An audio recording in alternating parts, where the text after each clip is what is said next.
Nancy Pelosi and Donald Trump battle it out over the internet as their hatred for each other comes out. Jack Smith and the Department of Justice snuck D.C. jury members into Florida in order to get the Florida indictment against Donald Trump. Plus, Facebook and the FBI lied to cover up and help Joe Biden, and more evidence is coming forward. Thank you so much for liking and sharing these videos on Facebook and also on Twitter. It really helps me out, so thank you so much.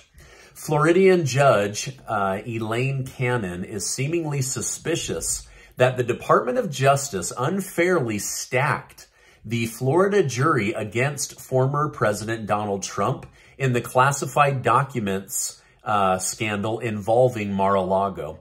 For some context, most of the grand jury involved with initially deciding there was enough evidence to charge Donald Trump were from Washington, D.C.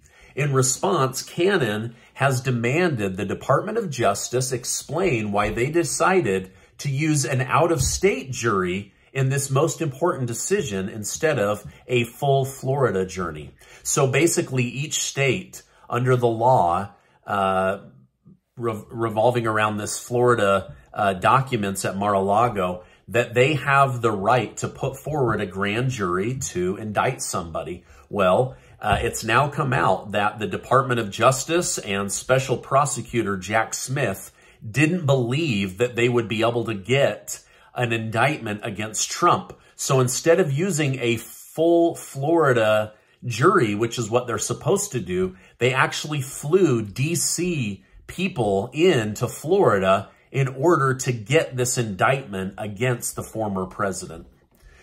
Democrat Representative Nancy Pelosi made headlines for voicing her extreme excitement for the former president's indictments. She stated, "The indictments against the president are exquisite. They are beautiful and intricate, and they probably have a better chance of conviction than anything I would have come up with."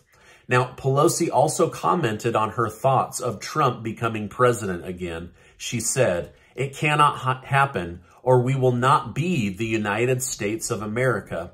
Trump lost his re-election campaign in 2020, but it is now the front runner of the GOP nomination in 2024.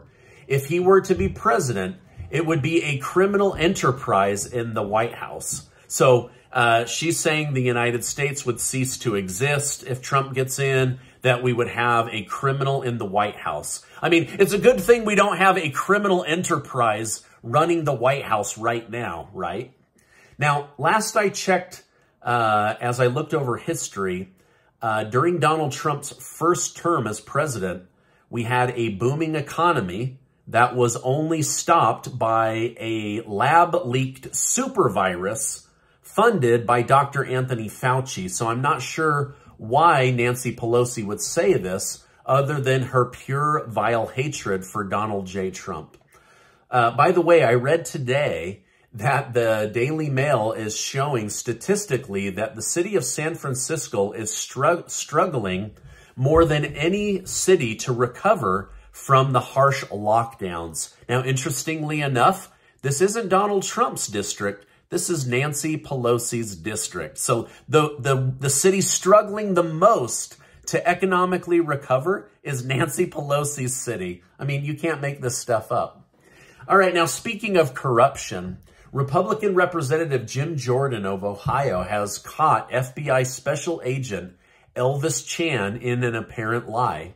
In a sworn deposition regarding the Biden's alleged censorship on Facebook, Chan claimed he only communicated with Facebook once regarding the validity of Hunter Biden's laptop.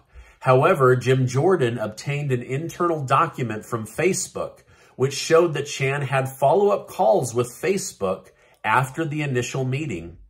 On top of that, the documents also showed that Agent Chan claimed he was up to speed on the current FBI investigation, despite claiming in the same deposition that he had no internal knowledge of the investigation. Furthermore, Chan even admitted that the FBI had no evidence to suggest any foreign connection even though the Biden administration would use it as an excuse for why they were speaking with FBI and Facebook in the first place.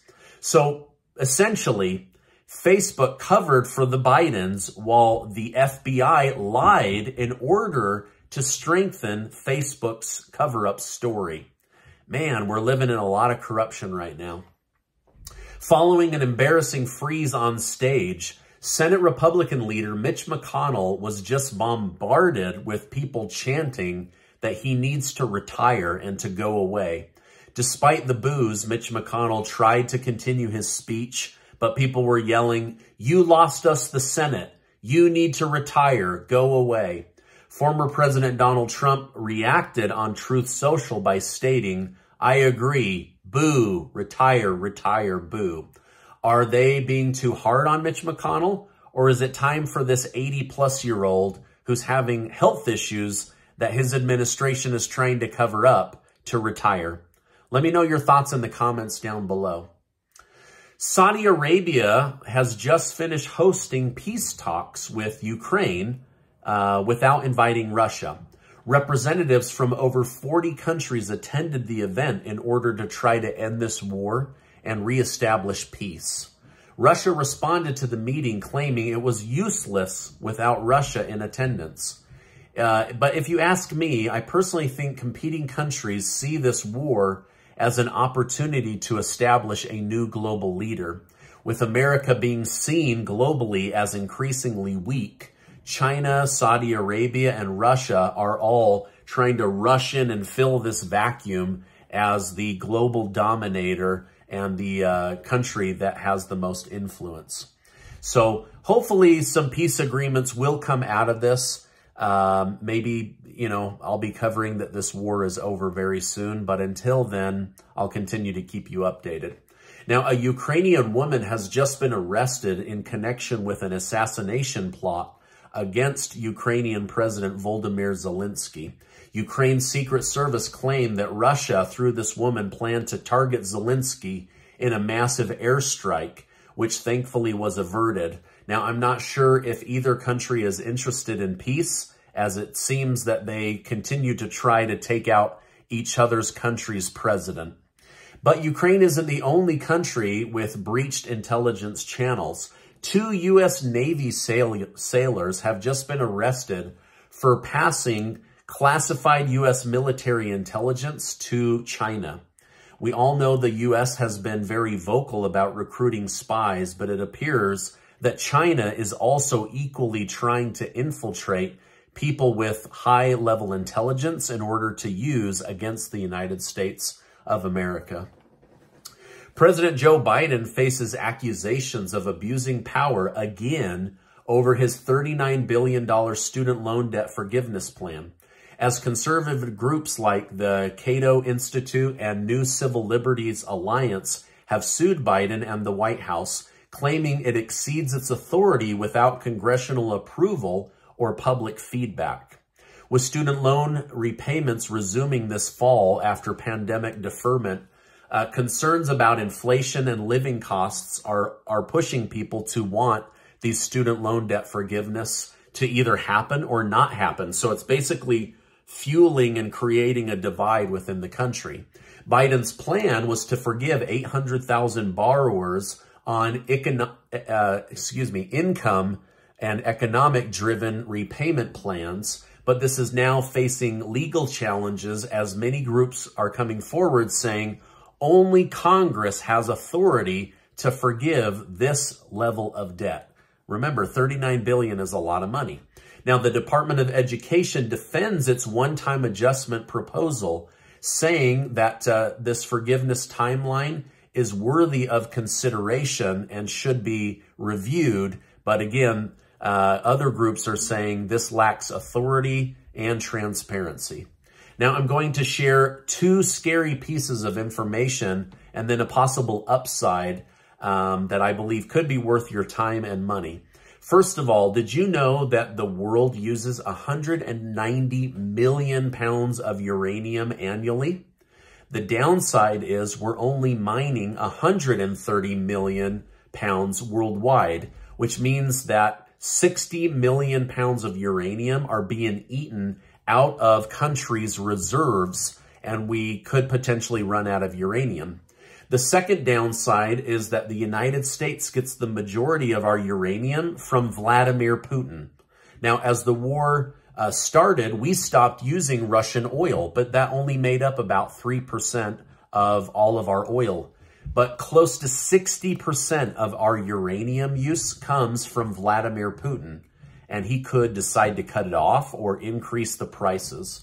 Now, this is why I want to tell you about Traction Uranium, which is ticker symbol TRCTF, and how they could help secure the United States, keep prices stable, and help us avert a national security issue. Now, I've uncovered this incredible investment opportunity, and I want to share it with you. Remember that stock I mentioned to you last year related to uranium that then went on to surge by 400%? Well, this one has a similar opportunity. Traction Uranium is the name of the company, and they've recently received funds from billionaire Eric Sprott's Metals Company, and they are on the verge of something big.